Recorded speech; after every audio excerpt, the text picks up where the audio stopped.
through an intermediary delivering an organizational message with the professional distance that institutions prefer when the message is difficult.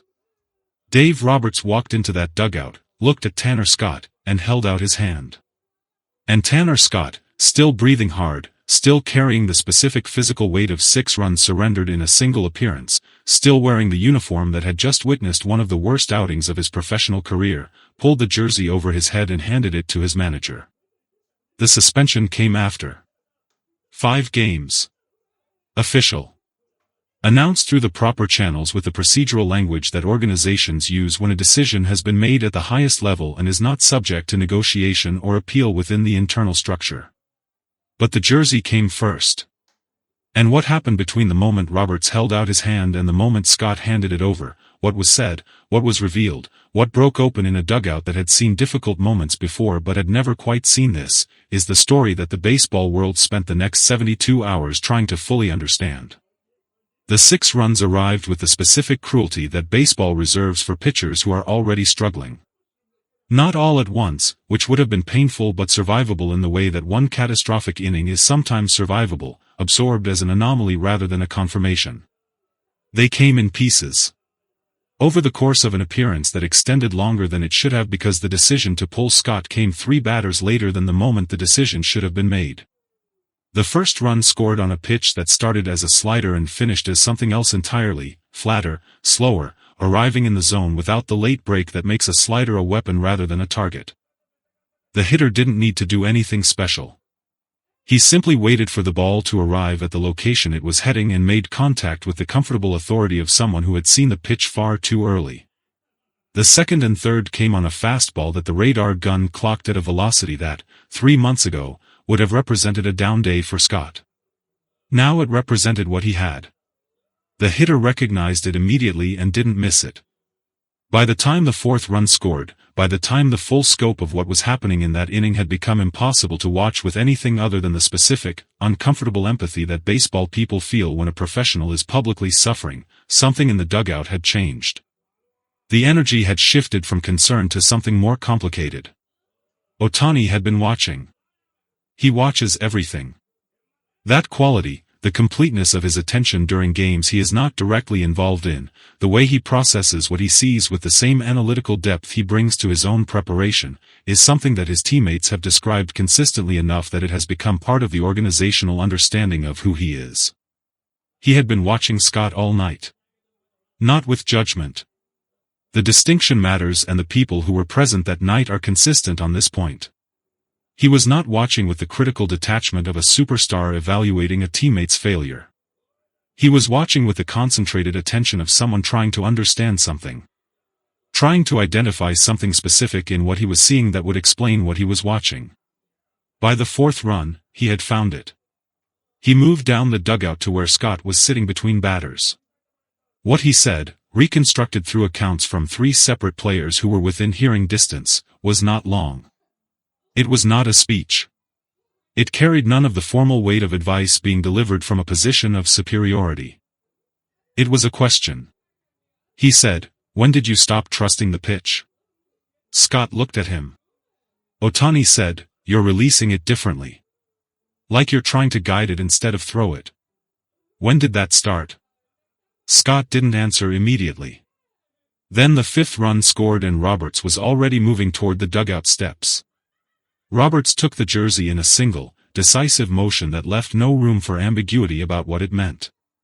He didn't explain it in that moment. He didn't offer context or organizational language or any of the cushioning that difficult messages sometimes receive when they are delivered in public spaces where witnesses are present and emotions are raw.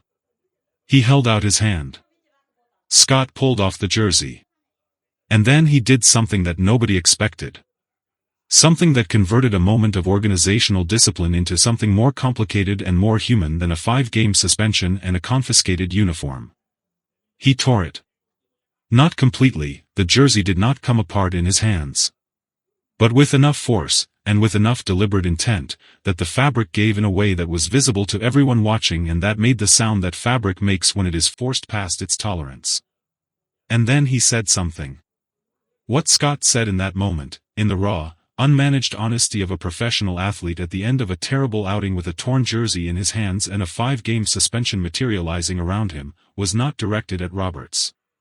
It was not directed at the organization. It was not the defensive outburst of someone deflecting accountability outward. It was directed inward. He said, "I don't know how to throw it anymore." 6 words. The room, or rather the dugout, the specific compressed space of a baseball dugout where sound travels differently than in open air, absorbed those 6 words with the silence they deserved. He said, "I stand on that mound and I know exactly what I'm supposed to do and my body won't do it. I can feel it happening wrong while it's happening. I can feel the release point drift and I know it's drifting and I can't stop it. I can't stop it." He stopped. Then said, "That's what's been happening. That's the truth." Muncy revealed the rest of it. Max Muncy had been in that dugout. Had been present for the Scott outing, for the jersey moment, for the 6 words that opened the door on something the organization had not fully understood was happening inside one of its pitchers. He spoke about it in a post-game session that began as a standard availability and became something more when a reporter asked him directly what the atmosphere in the dugout had been like during Scott's appearance. Muncy said, "I want to be honest about this because I think honesty is what the situation deserves and what Tanner deserves. What's been happening with him is not a stuff issue. We've all seen the stuff. The stuff is still there. What's been happening is something harder to see from outside." He said, "Tanner has been fighting something mechanical that got into his head. A release point problem that started small and grew because the more he tried to fix it the more he felt it. And the more he felt it the more he tried to fix it. And somewhere in that cycle the physical problem became a mental one and the mental one became something that was sitting on him in every outing." A reporter asked, "Did the organization know the extent of it?" Muncy said, "I think they knew there was a problem. I don't think anyone fully knew what Tanner just told us in that dugout. I think Tanner didn't fully know he was going to say it until he said it." He paused. Then said, "Sometimes a jersey getting taken away opens something up. Sometimes losing the thing you've been hiding behind is what lets the truth out." But Roberts added something to the official statement that was not standard. A single sentence at the end that arrived after the formal language of the suspension notification like something personal appended to something official.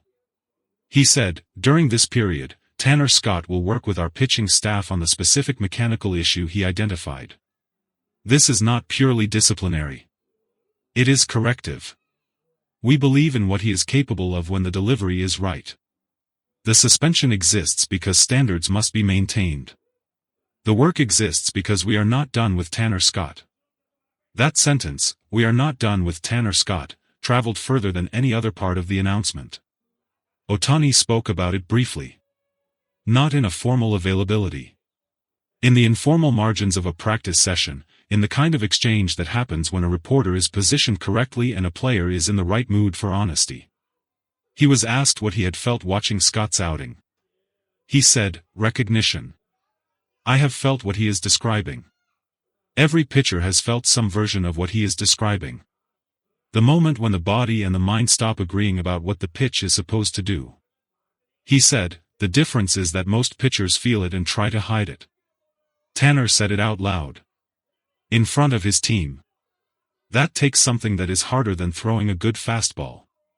He paused. Then said, "I think he's going to be fine. I think saying it was the beginning of being fine." A reporter asked, "Did your question in the dugout, about trusting the pitch, did that help open that door?" Ohtani considered this. Then said, "I asked him a question. He answered it